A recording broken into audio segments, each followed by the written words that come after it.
Students, आज आप लोगों को बताएंगे कि अर्थमेटिक प्रोग्रेशन में कोई भी जनरल टर्म कैसे फाइंड किया जाता है।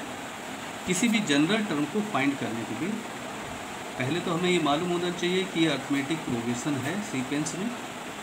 तो एक प्रोग्रेशन दिया है, अगर a plus D a plus 2b and so on, इसका जनरल टर्म यानी कोई पर्टिकुलर वैल्यू थर्ड फोर्थ या फिफ्थ टर्म अगर हमें फाइंड करना है, सपोज अगर कर लें यहाँ n है, ये nth वैल्यू है, यानी nth वैल्यू कोई भी 10th हो सकती है, 12th हो सकती है, कोई भी टर्म हो सकता है। तो nth टर्म का फार्मूला होता है a plus n minus 1 into D. ये पहले की वीडियो हम एक्सप्लेन कर चुके हैं इसके बारे में। अब ये एक जनरल टर्म, कोई भी क्वेश्चन ले लेते हैं, find the 11th term of the 11th, या हम कोई भी 20th टर्म या कोई भी टर्म अगर हम इस तरीके से निकाल सकते थे जनरल टर्म।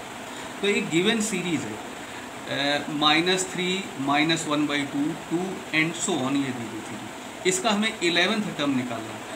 अब इसका 11th टर्म निकालने के लिए हमें सबसे पहले फर्स्ट टर्म चाहिए होगा। तो फर्स्ट टर्म इसका क्या दिया गया है, इसमें फर्स्ट टर्म इसका देख रहे हैं कि -3 है, तो फर्स्ट टर्म इसका हो गया 3।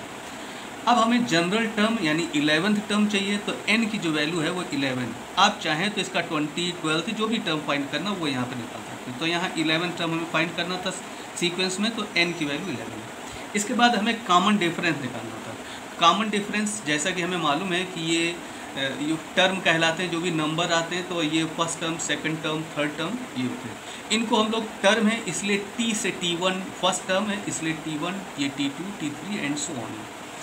अगर हमें कॉमन डिफरेंस निकालना तो हम किन्हीं दो टर्म का डिफरेंस, यानी second term minus first term या third term minus second term. तो यहाँ पर अगर हम कॉमन डिफरेंस निकालेंगे तो second term minus first term, तो second term t2 minus t1, t2 मतलब ये -1/2 और t1 का मतलब -3। तो second term minus first term, -1/2 -3। इस माइनस माइनस से ये प्लस होगा, तो यहाँ से इसकी वैल्यू होगी -1/2 प्लस का ये 3 होगा। अब इसका एलसीएम ले लेंगे, इन दोनों का एलसीएम लेंगे, ये 3/1, इसका एलसीएम 2 होगा।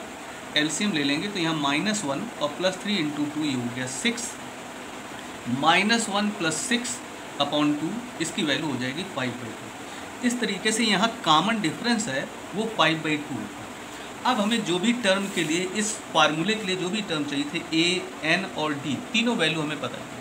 अब इसके बाद हम जनरल फार्मूला यहाँ पर अगर निकालेंगे तो जैसा कि मालूम है कि Tn = a + n - 1 × d। अब a की वैल्यू हमने यहाँ से देखी निकाली है कि a की वैल्यू -3 है और n की वैल्यू 11 है और d की वैल्यू 5/2। तो ये वैल्यू यहाँ पर सब्स्टिट्यूट कर देंगे। तो a की वैल्यू -3, 11 - 1 क्योंकि 11 टर्म निकालना था, इंटू d की वैल्यू यहाँ पर है 5/2। इसे सिंप्लीफाई कर लेंगे, 11 - 1 ये 5 हो जाएगा, इंटू 5/2। इसे सिंप्लीफाई करेंगे तो 5 × 5, ये प्लस का 5 है, प्लस का 5 × 5 ये 25 -3। इसे सिंप्लीफाई करेंगे, -3 + 25 प्लस का 22। इस तरीके से इसका 11th टर्म है, जो कि 11th टर्म को हम लोग चूँकि a11 से भी रिप्रेजेंट करते हैं, तो यहाँ हम a11 या t11, इसका मतलब सेम मीनिंग है। टर्म 11 है और अर्थमेटिक का 11th टर्म सीक्वेंस का ये है, तो इसकी वैल्यू 22 होगी। यही आंसर होगा। स्टूडेंट्स, अब आज बताएंगे कि किसी भी सीक्वेंस के एंड से कोई भी जनरल टर्म निकालना है। जैसे कोई भी सीक्वेंस दिया है a + d a + 2d और इसका लास्ट टर्म ये, और ये पूछा जाएगा कि last term, fourth term from the end या fifth term from the end. End से, पीछे से, लास्ट से अगर पूछा जाए तो उसको कैसे फाइंड किया।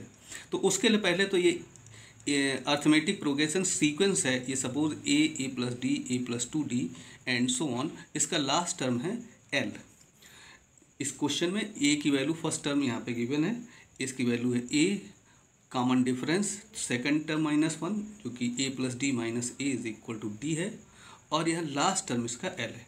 तो इसके लिए फार्मूला होता है pth term from the end, या कोई भी टर्म दे देते, pth का मतलब कोई भी जनरल टर्म, यानी लास्ट से pth टर्म का फार्मूला है। तो pth term from the and = l, l means last term, minus, यहाँ माइनस होता है p - 1, pth टर्म जो कि है p - 1 into d common difference है, l last term, p general term from the and, d is the common difference.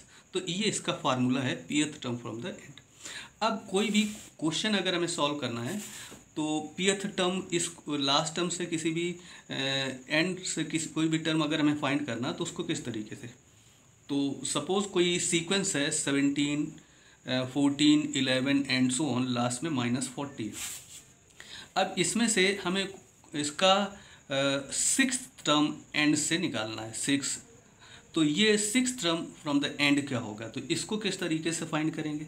तो यहाँ पर जैसा कि क्वेश्चन में गिवन है a की वैल्यू 17 है और d की वैल्यू इसकी सेकेंड टर्म 14 है, इस तरीके से लास्ट टर्म इसका -40 है। तो लास्ट टर्म -40 है, तो ये लास्ट टर्म -40 और इसका 6th टर्म एंड से चाहिए, तो p की वैल्यू यहाँ 6 है। कॉमन डिफरेंस d की वैल्यू t2 - t1, जैसे यहाँ दिया गया 17 - 14, 14 - 17, 14 second term minus first term, तो यहाँ से ये हो जाएगा t2 - t1, 14 - 17 -3 हो गया। अब फार्मूला होता है pth term from the and. pth term from the and होता है l - p - 1 इंटू डी। इस फार्मूले को लिखेंगे।